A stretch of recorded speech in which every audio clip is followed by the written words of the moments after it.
ಸಮರ್ಪಿಸಿ ವೀರಶೈವ ಸಮಾಜದ ಅಧ್ಯಕ್ಷರಾಗಿರ್ತಕ್ಕಂತಹ ವಿಶ್ವನಾಥ ರೆಡ್ಡಿಯವರೇ ಆದಿಯಾಗಿ ಎಲ್ಲ ಸಮಾಜದ ಮುಖಂಡರಿಗೂ ಮತ್ತು ಸಮಾಜದ ಹಿರಿಯರಿಗೂ ಮತ್ತು ಮಾತೆಯರಿಗೂ ಮಕ್ಕಳಿಗೂ ನಿಮ್ಮೆಲ್ಲರಿಗೂ ಸಹಿತ ಶುಭವನ್ನು ಕೋರುತ್ತಾ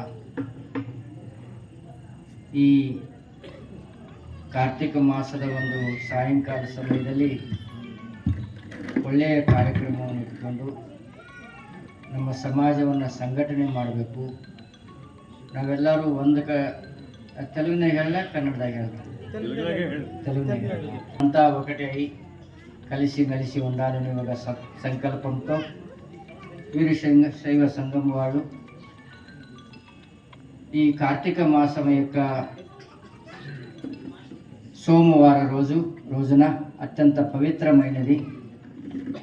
ఈరోజు దీపోత్సవ కార్యక్రమంతో పాటు స్వాముల వారి యొక్క ఆశీర్వాదం, అది జ్ఞానజ్యోతి,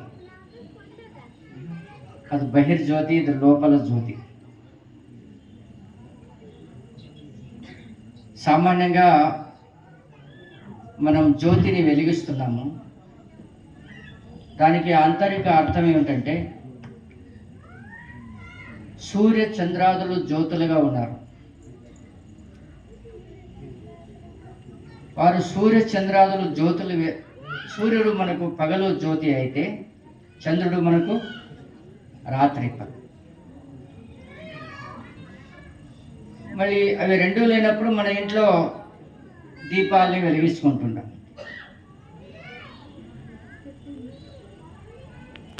మనుష్య చీకటిలో నివసించడానికి ఇష్టం లేదు మనుషునికి.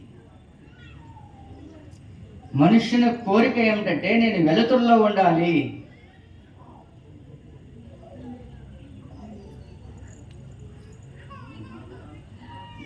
ఆయన నిద్రపోయేటప్పుడు కూడా చీకటిలో పడుకోడు, చిన్న లైట్ వేసుకొని వెలుతురులోనే పడుకుంటాడు.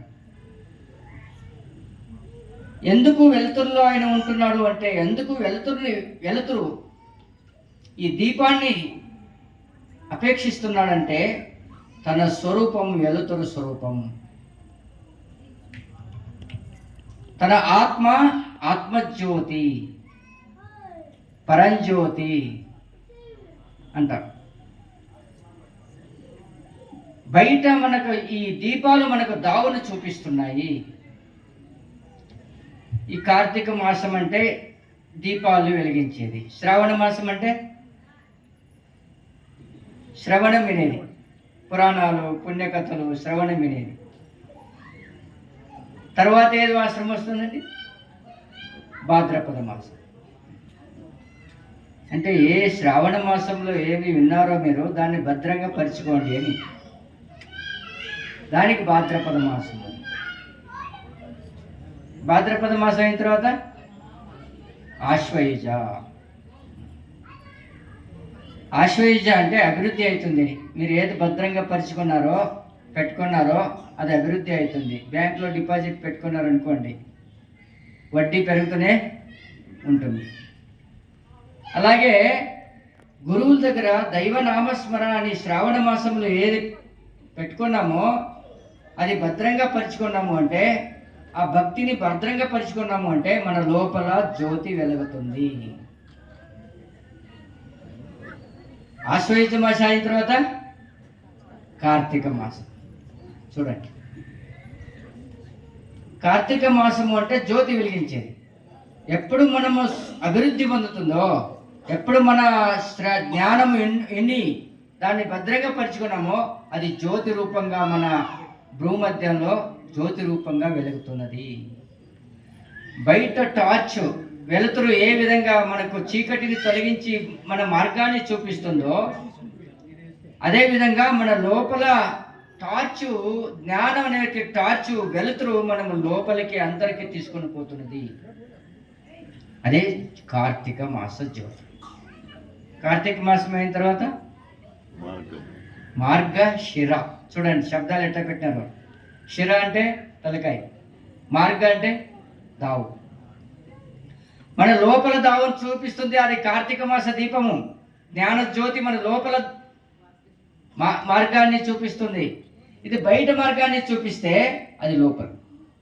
అంటే సూర్యుడు, చంద్ర, దీపాలు ఇవన్నీ బయట ఉన్నటువంటి దీపాలు మన లోపల ఉన్నటువంటి చీకటిని తొలగించలేవు. మన లోపల ఉన్నటువంటి అజ్ఞానాన్ని, చీకటిని తొలగించాలంటే మన లోపల ఉన్నటువంటి ఆత్మజ్యోతితోనే సాధ్యము.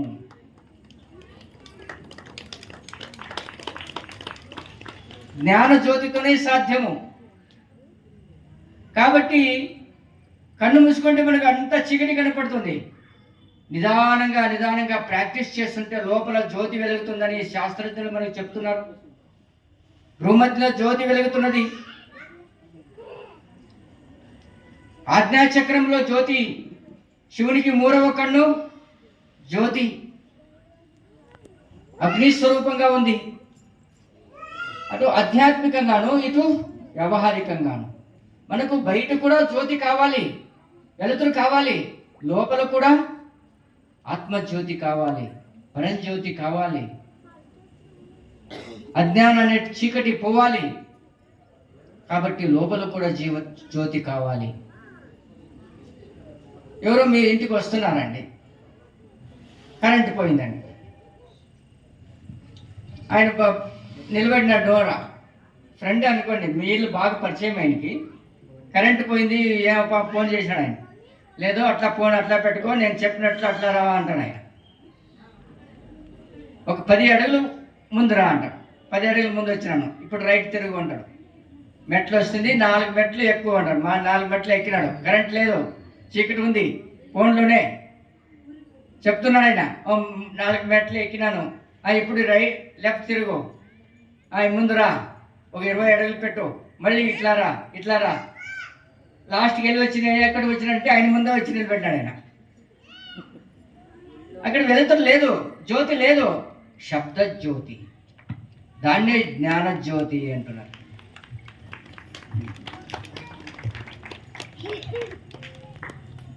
ఆ విధంగా అది దానికే అసతోమా సద్గమయ, తమసోమా జ్యోతిర్గమయ, మృత్యోర్మా అమృతంగమయ. నన్ను అసత్యం నుంచి సత్యానికి, సత్యము దగ్గర పిలుచుకొని పో. తమందం నుంచి జ్యోతి దగ్గర నన్ను పిలుచుకొని పో. మృత్యు నుంచి అమృతత్వం దానికి నన్ను పిలుచుకొని పో అని ప్రార్థిస్తున్నారు ఋషులు. దానికి బసవేశ్వరుడు అన్నారు, ಜ್ಞಾನದ ಬಲದಿಂದ ಅಜ್ಞಾನದ ಕೇಡು ನೋಡಯ್ಯ, ಜ್ಯೋತಿಯ ಬಲದಿಂದ ತಮಂದದ ಕೇಡು ನೋಡಯ್ಯ, ಕೂಡಲ ಸಂಗಮ ದೇವ ನಿಮ್ಮ నామದ బలದಿಂದ నా యొక్క కర్మాలన్నీ కాలిపోతున్నాయి. స్వామివారు చెప్పినారు ఇప్పుడే, భస్మాల్ని ధరిస్తే 3 ఎవరో అడిగినారండి, 3 ఎందుకు పెడతారు, ఒకటే పెట్టుకోవాలి కదా. ఇప్పుడు ఒకటే, తమిళనాడులో ఒకటే పెట్టుకుంటారు అనుకోండి. 3 ఎందుకు పెడుతున్నారంటే తన వెనుక చేసినటువంటి కర్మ, ఇంకొకటి ఇప్పుడు చేసినటువంటి కర్మ, ముందు చేసినటువంటి కర్మ, ఈ 3 కర్మాలు కాలిపోవాలంటే 3 గట్టుతో భస్మం ధరించాలి. కర్మమే కాలిపోయిందంటే ఇంక మిగిలేదేమి పుణ్యమే. అప్పుడు దాని నుంచి దొరికేది ముక్తి. సామాన్యంగా మన మీరేమనుకోండి, ఇక్కడ నేను హైదరాబాద్లో అనుకోండి, మీరు ఎవరు కాదనుకో, పోయినా నేను పొద్దున్నే వారు ఏమమ్మా బాగున్నారా అని అడిగినానండి. ఏం బాగున్నాం స్వామి, షుగర్ వచ్చింది, బీపీ వచ్చింది అని చెప్పాను.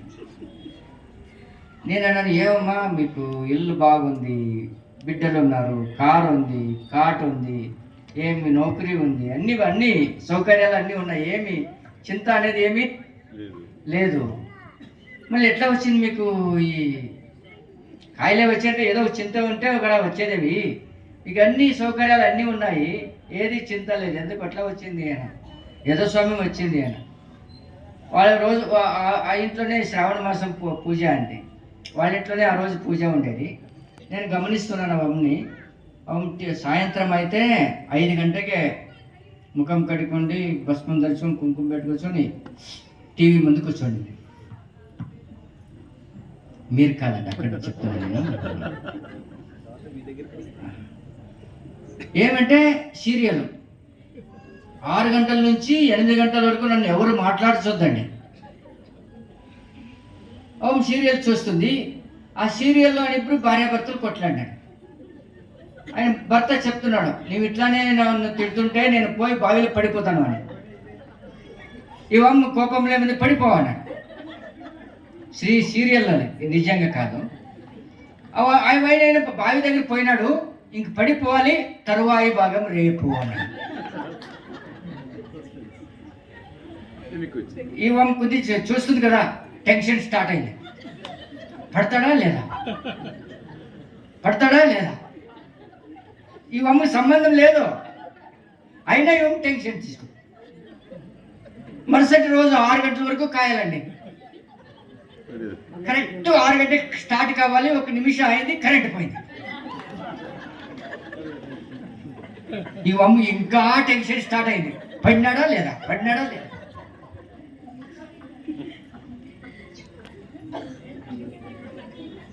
తట్టుకోలేక అమ్మ ఫోన్ చేసింది ఆ పక్క ఏరియా స్నేహితుడు అమ్మాయి. ఏ అమ్మా, ఆమె పడినాడా లేదా. ఆ అమ్మని ఎవరు పడినాడు, ఎక్కడ పడినాడు, ఏమి.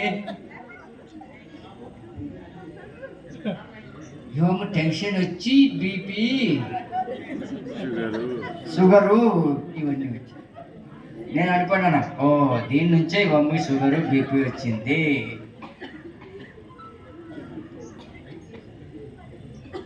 Cereal is very slowly poison.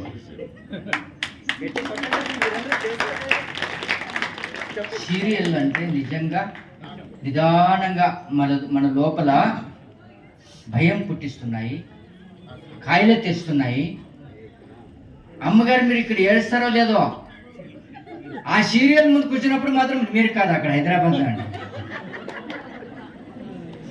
వాళ్ళు ఏడుస్తారు. అబ్బబ్బబ్బబ్బ గంగా నది అంతా ప్రవేశిస్తారు.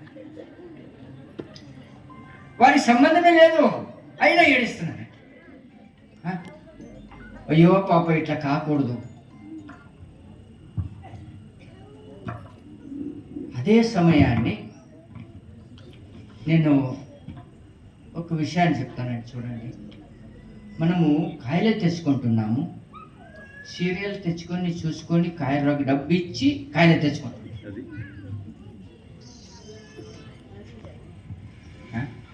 అదే ఇట్లాంటి శ్రవణం వినండి, ఒక పుస్తకాల పారాయణ చేయండి, ఒక నామావళి పారాయణ చేయండి, మీకు మానసికటువంటి శక్తి, స్ట్రెంగ్త్ వస్తుంది. నామావళి చేయడం వలన మన చక్ర జాగృతమవుతుంది, స్మరణ శక్తి పెరుగుతుంది, మీ ఇంట్లో ఒక వైబ్రేషన్ పుడుతుంది, పాజిటివ్ వైబ్రేషన్ పెరుగుతుంది. మీ పిల్లలు కూడా అవి విని విని విని ఆ శ్లోకాన్ని వాళ్ళు ఊరికే మీరు చెప్తుంటే చాలు, వాళ్ళ పక్కన కూర్చుంటే వాళ్ళు 4-5 రోజులు విన్నానంటే ఆయన చెప్పేస్తాడు ఇంకా ఆ శ్లోకాన్ని, ఆ మంత్రాన్ని, ఆ వచనాన్ని. అట్లా మనం ఇంకో విషయాన్ని నేను చెప్తున్నా అండి. స్నానం చేసిన ఈ పౌడర్ చేస్తున్నారు కదా, పౌడర్ అంటించుకుంటున్నారు కదా, అది ఏం తెలుసా మీకు నిజంగా? ఈ శవ కాల్స్తారు కదా అండి, ఆ బూడిదని దాన్ని కెమికల్ వేసి ఇస్తున్నారు. మేము స్నానం చేసుకొని శుభ్రపరిచి తర్వాత శవాన్ని బూదిని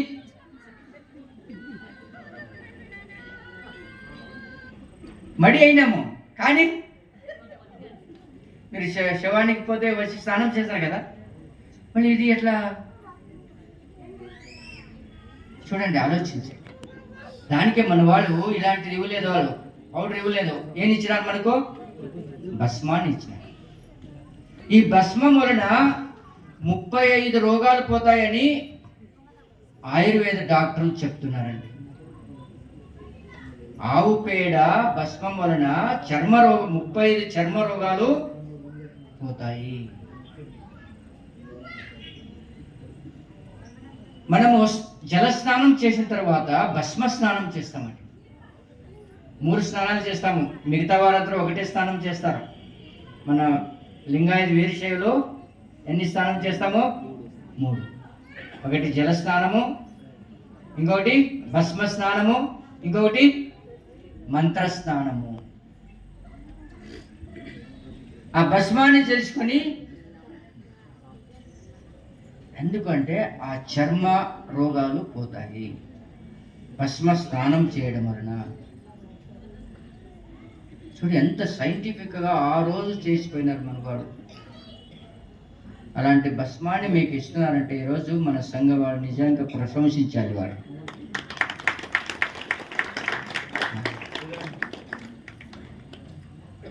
మన సంస్కృతిని మర్చిపోతున్నాము, మన సంస్కారాన్ని మర్చిపోతున్నాము, మన పూర్వజులు చెప్పినటువంటి గ్రంథాలని మర్చిపోతున్నాము, మన సంప్రదాయాల్ని మర్చిపోతున్నాము. ఇది మన సంప్రదాయం. భస్మం పెట్టుకొని భస్మం ఇస్తున్నారు మీకు, భస్మం పెట్టుకోండి. చూడండి ఒక్కసారి గమనించండి. మీరు లింగం గురువుగారు లింగం మన చేతిలో ఇచ్చినారు అంటే అష్టావరణలు వచ్చేస్తాయి. గురువు లింగం ఇచ్చడానికి ఎవరు కావాలి? గురువు కావాలి. గురువు లింగ పూజ చేసిన తర్వాత జంగమ, గురు లింగ జంగమ, తర్వాత విభూతి రుద్రాక్షి మంత్రం. లింగానికి మంత్రం విభూతి ధరిస్తాము, లింగం ఇచ్చారు, తోడుగానే భస్మాన్ని ఇస్తున్నారు వారు. భస్మాన్ని మనము ధరించుకుంటున్నాము, లింగానికి భస్మాన్ని ధరిస్తుంటాము, తర్వాత మంత్రాన్ని జపం చేస్తున్నాము,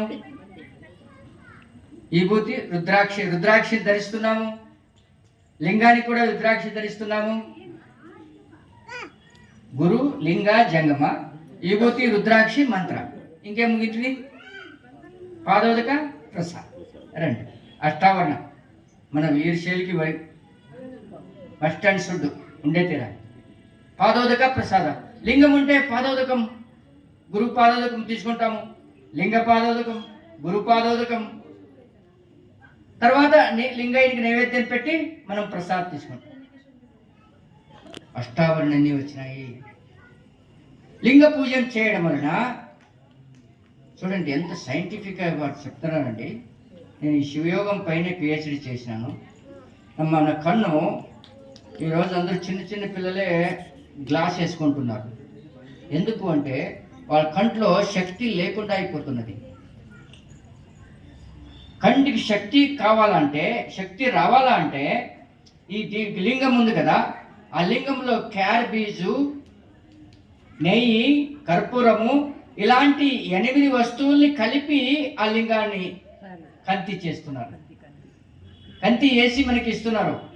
దాంట్లో ఏం పవర్ ఉందంటే మన శక్తి, కంట్లో ఉన్నటువంటి శక్తిని గ్రహించి, చుట్టలో ఉన్నటువంటి అట్మాస్ఫియర్లో ఉన్నటువంటి శక్తిని గ్రహించి దాన్ని పెట్టుకుంటుందంటారు. అప్పుడు ఆ లింగాన్ని మనం చూస్తుంటే మన నేత్ర ముఖాంతరంగా శక్తి వస్తున్నది. Black and black white reflection అంటాడు ఆయన సైన్స్.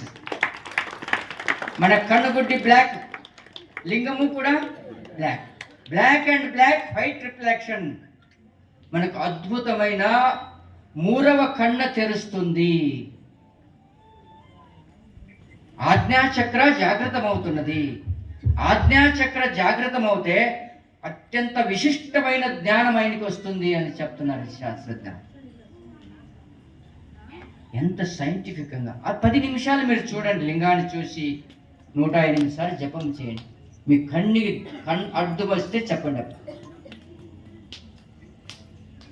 అంత పవర్ దాంట్లో ఉంది. జ్ఞాపక శక్తి వస్తుంది. మైండ్ డార్మెంట్ మైండ్ ఉంది కదా, ముందు మైండ్ పని చేస్తుంది, వెనక మైండ్ పని చేయదు, కానీ అది కూడా పని చేస్తున్నది. మన మైండ్ 10% మాత్రమే పని చేస్తుంది. ఎవరిది? సైంటిస్టు, మంచి సైంటిస్టు, నోబెల్ పారితోషికం పొందిన వారిది. మనదంటే 2-5% మనం మొదలు పని చేసేది. వాళ్ళది విశేషమైన జ్ఞానం కలిగిన వారు 10%. ఈ లింగ చూడడం వలన, లింగ జపం చేయడం వలన మనకి 90% మైండ్ పైన చేస్తుందండి. 90% చేసిందంటే అప్పుడు ఎలాంటి జ్ఞానం ఉత్పన్నమవుతుంది కొంచెం ఆలోచించండి. కాబట్టి ఈ షట్చక్రాలన్నీ మన లోపల ఉన్నటువంటి జాగ్రత్తమవుతాయి. దానికి ద్వారమే ఈ ఆజ్ఞాచక్రము. దానికి మనం లింగ పూజ చేయాలి.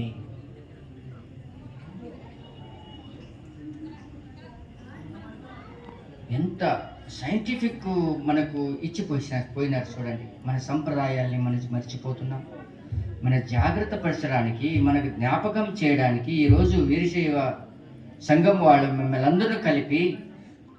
అందరిని పిలిపించి, ఇంటింటికి పోయి పిలిపించి, గురువు గారిని పిలుచుకొని వచ్చి మన వీరశైవ ధర్మ వైశిష్ట్య, లింగాయత ధర్మ వైశిష్ట్య ఏమి, లింగ ధర్మం వైశిష్ట్య ఏమి, ఇవన్నీ మీకు తెలియజేసి మన సంప్రదాయాన్ని, సంస్కారాన్ని,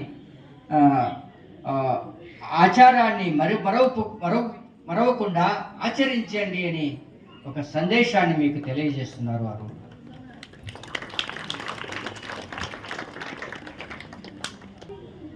మనం ఏ విధంగా జ్యోతిని బయట పెట్టుకుంటున్నామో లోపల కూడా ఆ జ్యోతిని పెట్టుకోవాలి, ఆ జ్ఞాన జ్యోతిని పెట్టుకోవాలి, పరంజ్యోతి మనకు లోపల ఉండాలి అనే సందేశాన్ని మనకు తెలియజేస్తున్నారు. కాబట్టి మీరందరూ కూడా మన ధర్మాన్ని కాపాడండి. నేను ఒకటి కథ చెప్తున్నానండి, ఎప్పుడు కూడా కథ చెప్తుంటాను. పరదేశంలో జరిగినటువంటి కథ అది. ఒక చర్చు, ఆ చర్చ్ పాద్రి, ఆ అమ్మాయి, ఆయన చాలా నిష్ఠావంతుడు, సిద్ధి పొందినవాడు. ఆయన దగ్గర అందరూ పోయేవారండి. ఈ పాద్రి ఉన్నాడు కదా, ఈయనేం రోజు పాద్రి ప్రేయర్ చేయించేవాడు. కానీ ఆ పాద్రి, ఆ క్రీస్తు చర్చ్ పక్కనే ఒక అమ్మాయి ఉండేది. ఆ అమ్మాయి చాలా ప్రజ్ఞావంతులు, భగవన్ నామస్మరణం చేసి భగవంతుని సాక్షాత్కరించుకుంది. జనమంతా ఇక్కడికి వచ్చేటి అక్కడికి పోయేవారండి ఆ అమ్మ దగ్గర. ఆ అమ్మ తపస్విరాలు, ఏమో మాకు మంచి చెప్తుంది అని. ఈయనకి అయ్యో నా చర్చికి రావడం లేదే, నా ఇక్కడ రావడం లేదే అనుకొని ఈయనకి కొంచెం అసూయ పుట్టింది. ఆ అమ్మకి ఎట్లనే అబద్ధం చెప్తే సరిపోతుంది అనుకొని ఒక ఆయన పిలిచినాడు. ఒక ఆయన పిలిపించి చెప్పినాడు, నీవు పోయి ఒక పని చెయ్యి, నీ చేతిలో ఒక చిన్న పిట్ట ఇస్తాను. ఆ చిన్న పిట్ట ఉంది కదా, దాన్ని తీసుకొని పోయి నా చేతిలో ఏముంది అని ఆ అమ్మని అడుగు.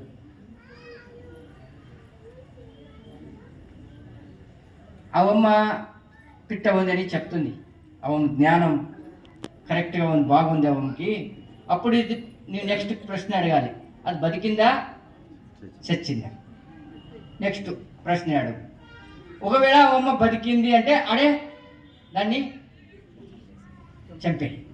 చూడు, నీవు అబద్ధం చెప్పినావు, అందరి ముందు చెప్తే అందరూ నమ్మకం పోతుంది ఆ అమ్మకి. లేదు చచ్చింది అంటే ఇట్లా విడిచిపెట్టు, పారిపోతుంది. అప్పుడు ఆ అమ్మ మాట అబద్ధమవుతుంది అని ఒక ఆయన్ని ట్రైనింగ్ బాగా ఇచ్చి, ట్రైనింగ్ ఇచ్చే దాంట్లో బాగా ఆయన ఇచ్చి పంపించారండి. ఆయన తీసుకొని పోయినాడు. పోయి అడిగినాడు, ఏమమ్మా అందరూ కూర్చొని ఏమమ్మా నీవు ఇట్లా దైవవాక్యాన్ని బాగా చెప్తావంట, సత్యాన్ని చెప్తావంట, నా చేతిలో ఏముంది చెప్పు. అందరూ ఉన్నారు, అయ్యో ఏముందో ఏం చెప్తుందో లేదో, ఇవమ్మ అంత దైవవాక్యం ఉంది అని. అవమ్మ చెప్పింది, నీ చేతిలో పిట్ట ఉంది, కరెక్టే, నీ చెప్పింది నిజమే. ఆ పిట్ట చచ్చిందా బతికిందా? రెండవ ప్రశ్న. ఆ అమ్మకి అర్థమైపోయింది, నేను చచ్చింది అంటే విడిచిపెడతాడు ఈయన, లేదు జీవంతంగా ఉందంటే ఆడే పిచ్చికి చంపేస్తాడు. ఏం చేయాలి? ఆ అమ్మ అప్పుడు మాట చెప్పిందండి, బాగా జ్ఞాపకం పెట్టుకోండి.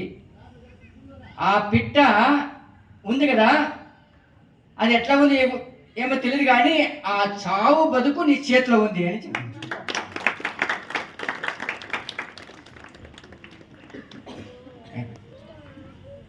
ఆ పెట్టి ఏది కాదో మన లింగం, మన ధర్మం, మన సంస్కారం, మన ఆచారం. దాన్ని గురువులు మీ చేతికి ఇచ్చినారు. దాన్ని బతికించేది చంపేది మీ చేతిలోనే ఉంది. ఆచరిస్తే బతుకుతుంది, ఆచరించకపోతే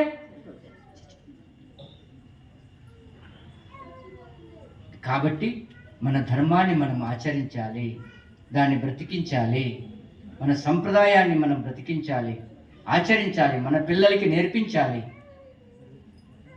ఆ విషయాన్ని మీకు చెప్పాలని మన వీరశైవ సంఘం వాళ్ళు మిమ్మల్ని అందరినీ కూడా ఇక్కడికి పిలవడం జరిగింది. అందుకే మీ ఇంట్లో ఏసీ ఉంది, కాట్ ఉంది, కార్ ఉంది, అంతా ఫ్యాన్ ఉంది, ఇక్కడ ఏమి లేదు. అయినా మీరు అందరూ వచ్చి ఇక్కడ కూర్చున్నారు అంటే మీ లోపల కూడా అపేక్ష ఉంది. ఏమని?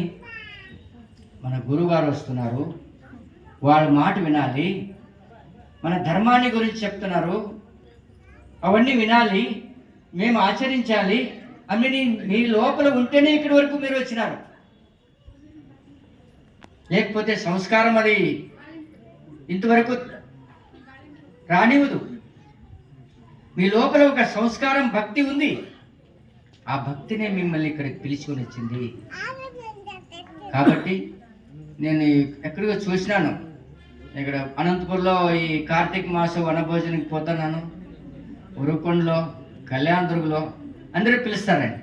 కానీ ఇంతమంది ఎక్కడో నాకు చూడలేదు. ఇంతమంది గుంతకల్లో చేరినటువంటి ఎక్కడో మాతాజీ వారు అమ్మగారు ఎక్కువ ఉన్నారు. ఏం బస్సు ఫ్రీ వంతు వచ్చినారో ఏమో తెలియదు. మళ్ళీ అదే సీరియల్ అన్నీ విడిచిపెట్టి వచ్చినారంటే నిజంగా ఒకసారి అమ్మగారికి చెప్పులు కొట్టండి. కాబట్టి మీరందరూ వచ్చి ఇంత కార్యక్రమంలో వారు యొక్క ఎంత శ్రమ పడుతున్నారు. వారు చెప్పినారు స్వామివారు, వారు అధ్యక్షుడిగా లేదు, ఒక కార్యకర్తలుగా అందరూ కూడా వాళ్ళ సంఘం వాళ్ళందరూ కూడా చిన్నపిల్లలాగా పని చేస్తూ కార్యక్రమాన్ని జరుపుతున్నారు. ఇవన్నీ చక్కగా ఇట్లా జరగాలంటే వారు వారం నుంచి స్వామీజీ వారిని పిలిచాలి. మన సంఘం వారు, మన ప్రజలు ఎక్కడెక్కడ, భక్తులు ఎక్కడెక్కడ వారింటికి పోయి పత్రిక ఇచ్చి మిమ్మల్ని అందరూ కూడా పిలిపించి ఇంత జ్యోతి కార్యక్రమాన్ని ఎంత చక్కగా చూడండి ఇవన్నీ ఏర్పాటు చేశారు. నిజంగా చాలా సంతోషం అవుతుంది. వీరశైవ సంఘం వాళ్ళు ఇలాగే ఈ కార్యక్రమాలు, శ్రావణ మాస కార్యక్రమాలు కానీ, కార్తీక మాస కార్యక్రమాలు కానీ, ఇంకా లింగ దీక్ష కార్యక్రమాలు పెట్టుకొని వారి లింగ దీక్ష సంస్కారాన్ని, ఎవరికి లింగ చిన్నపిల్లలకి కానీ పెద్దవాళ్ళకి కానీ లింగం లేదో వాళ్ళకి లింగ దీక్ష ఇచ్చి గురువు గారితో మంత్రోపదేశం ఇచ్చి ఆయన ఏమంటాడు, ఏమని అంటాడు, మాట అంటాడు, ఊపిరి ఉన్నప్పుడే ఉపదేశమును పొందుమురా అని. ఈ ఊపిరి ఎప్పుడు పోతుంది ఎవరికి తెలియదు. ఈ క్షణంలో ఉంటుంది, ఇంకొక క్షణంలో. ఇప్పుడే చూశానండి, గంట అయింది ఆయన చూసి మాట్లాడినని, ఇప్పుడు పోయినాడు. ఈ ఊపిరి ఎప్పుడు పోతుందో తెలీదు. ఆ ఊపిరి పోయే లోపల గురు ఉపదేశాన్ని మనం పొందాలి. ఆ మంత్రోపదేశాన్ని మన చెవులో పెట్టుకోవాలి. అది మనకు ముక్తిని, మళ్ళీ ఆనందాన్ని కలిగిస్తున్నది. ఇవన్నీ కూడా ఆస్తులన్నీ ఇవేమి కూడా మనం వెంట రావు. మనం చేసినటువంటి పుణ్యకార్యమే మన వెంట వస్తుంది. మీరు చేసినటువంటి జప, మీరు చేసినటువంటి దాన, మీరు చేసినటువంటి ధర్మ, మీరు చేసినటువంటి పుణ్య జప, ఇవే మీ వెంట వచ్చేది. శుచీనాం శ్రీమతాం గేహే యోగ భ్రష్టు. మనం ముందు మంచి సంస్కారవంతుల ఎట్లో పుట్టాలంటే ఇప్పుడు మనం బాగా ಹಿಂದಿನ ಜನ್ಮದಲ್ಲಿ ಗುರುಲಿಂಗ ಜಂಗಮವನ್ನು ಮರೆತದ ಕಾರಣ ఈ జన్మ నాకు వచ్చింది అంటాడు బసవేశ్వరుడు. గురువుని మర్చిపోయినాను, జంగాన్ని మర్చిపోయినాను, జంగమాన్ని మర్చిపోయినాను, పూజ చేయలేదు, దానికి జన్మ వచ్చింది. అప్పుడే ఆ గురు జంగమని పూజిస్తుంటే ఈ జన్మ వచ్చేది కాదు అంటాడు బసవేశ్వరుడు. కాబట్టి మనం లింగాన్ని పూజించాలి, గురువు జంగమని ఆరాధిస్తూ మన జీవితాన్ని గడపాలి, ధర్మంగా గడపాలని మీరందరికీ తెలియజేస్తూ, మీ పిల్లలకి మీరు పూజ కూర్చున్నప్పుడు పక్కకి కూర్చోపెట్టుకోండి. వాళ్ళకి మంత్రాలు చెప్పాలి, ఊరికే కూర్చోపెట్టుకోండి. వాళ్ళు మీరు మంత్రాలు చదివితే 4-5 వారంకి వాళ్ళే చెప్పుకుంటారు. ఇంకా వాళ్ళకి అంత గ్రహణ శక్తి ఉంటుందండి. అలా మీరందరూ చేస్తారని నేను ఆశిస్తూ, చాలా సంతోషమైంది. ఇంతమంది వచ్చి ఇంత సమయమైనా మీరు కూర్చొని ఇక్కడ లక్ష దీపోత్సవాన్ని కార్యక్రమాన్ని వారు పిలిచిన వెంటనే వచ్చి, ఈ సంఘటనే ఇట్లాగే ఉండాలి, మీరందరూ కలిసి మెలిసి ఉండాలి, మన వీరశైవ లింగాయత శక్తి అనేది ఎప్పుడు కూడా మనం కలిసిమెలిసి ఉండాలని ఆశిస్తూ, మీరందరికీ కూడా భగవంతుడు ఆయుష్ ఆరోగ్య భాగ్య కరుణించాలని కోరుతూ, వర్షాలన్నీ బాగా కురిపించి సస్యాలు సమృద్ధిగా పండంతా రైతులుగా ఉంది, సమస్త జగత్తు సుఖ సంతోషాలతో ఉండాలని ఆశిస్తూ, మీరందరికీ కూడా ఆ గురుదేవుల యొక్క అనుగ్రహం, శివుని యొక్క ఆశీర్వాదం, లింగ యొక్క కరుణ మీ పైన ఎప్పుడు కూడా ఉండాలని ఆశిస్తూ నా యొక్క 2 మాటలు ముగిస్తున్నాను. ఓం శివాయ.